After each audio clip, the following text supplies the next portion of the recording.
Mais moi, je suis chrétienne radicale. C'est-à-dire que j'aime Dieu, j'aime Jésus. Jésus, pour moi, c'est mon époux. Alors non, vous ne rêvez pas. Cette femme, c'est Aurélie Preston, ancienne candidate de télé-réalité. On la connaissait pour des histoires d'harcèlement, drogue et dépression. Aujourd'hui, on la connaît pour Jésus. L'évangélisme moderne a de quoi faire rêver. Des cultes aux allures de concert, ambiance festive, de quoi mettre à l'aise. Mais ce mouvement dépasse les murs de l'église. On le retrouve aussi dans des événements publics comme la Marche pour Jésus, le Jesus Festival ou encore à travers des figures montantes du gospel comme NK Divine, Morija ou Jonathan Gambella. Alors comment expliquer cet engouement pour le gospel et la foi chrétienne chez les plus jeunes? Et puis, il y a ces conversions de plus en plus nombreuses parmi les influenceurs. So Andy, Tonio Lai ou encore, comme mentionné précédemment, Aurélie Preston, tous disent une seule chose, ils ont rencontré Jésus. Et je commençais à demander pardon à Dieu, pardon pour qui je suis, pardon d'être là, pardon d'être né, j'avais l'impression d'être une erreur.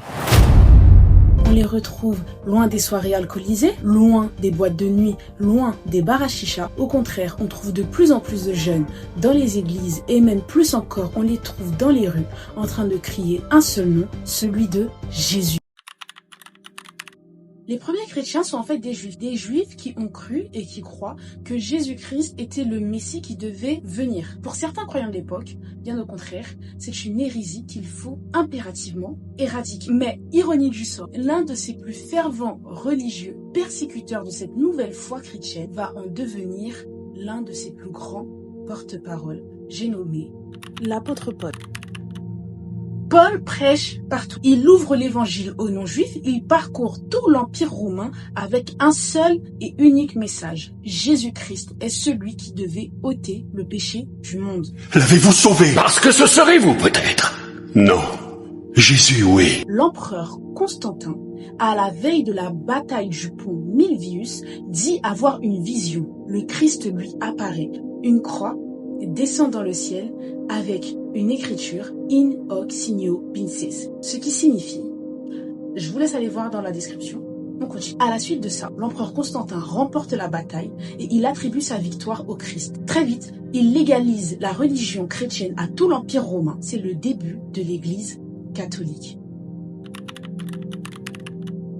L'Église catholique est alors à son apogée. Elle gouverne les terres, les rois et les seigneurs. Elle parle au nom de Dieu et personne ne remet cela en question. Très vite, une nouvelle doctrine émerge, celle des indulgences. Il est possible, contre une certaine somme d'argent, de réduire quelques années du purgatoire et de voir ses péchés, certains de ses péchés, être effacés. Ah oui, parce que oui, à ce moment-là, les 3/4 de la population mondiale ne savent pas lire tout simplement. Donc il suffit que l'Église dise une chose pour que tout le monde le croie. Mais un homme qui avait connaissance de ce qui était réellement écrit dans la Bible décide de se lever et de révéler la vérité au peuple. Martin Luther.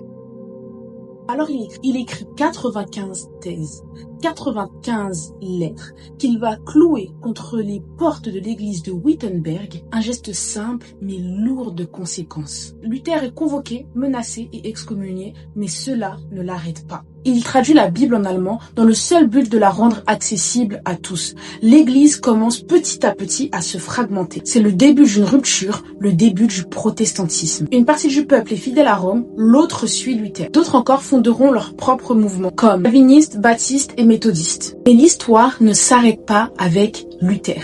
Rappelez-vous, notre première question est comment expliquer que des jeunes, de plus en plus de jeunes, décident de revenir à Christ, décident de quitter leur ancienne vie et de prêcher, décident de remplir des églises, décident de prendre leur téléphone, de se poser et de parler d'un Jésus qu'ils n'ont jamais vu. Comment peuvent-ils dire qu'il est plus réel que ce qu'ils vivent actuellement? C'est ça notre question. Donc on va avancer un peu plus dans le temps pour comprendre le réveil. On avance un petit peu dans le temps et on se retrouve en 1906 à Los Angeles avec un nom en tête, William J. Seymour. William est un homme noir, descendant d'esclaves, qui vit pour une seule chose, ce qu'on appelle le réveil.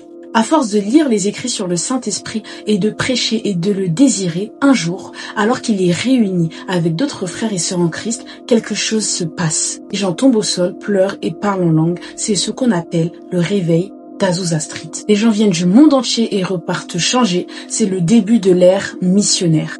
ou plutôt je dirais le renouveau de l'ère missionnaire. Un nouveau type de prédicateur arrive, il prêche dans les stades, dans les rues et il rassemble à chaque fois des milliers de personnes. John Wesley, prédicateur de feu, Charles Finney qui pleurait en parlant du péché, Billy Graham qui prêchait dans des stades, qui prêchait à des présidents et qui avait des millions de conversions.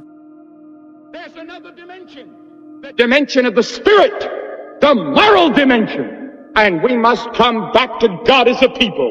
Mais aujourd'hui, qui sont ces figures de l'évangélisme moderne? On peut parler de T.D. Jakes aux États-Unis ou bien d'Ivan Castano en France. Une chose est sûre, c'est qu'on observe de plus en plus de jeunes affluer dans ces églises. Ils disent avoir trouvé la paix, l'amour, la joie. On observe également des influenceurs qui tendent vers cette voie, comme So Andy ou Tony Olay. Et faites-moi À pleurer tellement fort. Mais une chose est sûre, c'est que ces jeunes ont expérimenté quelque chose, expérimenté une rencontre qui a bouleversé leur vie. Et plus encore, ces jeunes n'hésitent pas à sortir dans les rues, comme si la flamme de l'évangélisation qu'avaient reçue l'apôtre Paul et les disciples du temps de Jésus s'était transmise de génération en génération afin de poursuivre ce message et l'expansion de l'évangile.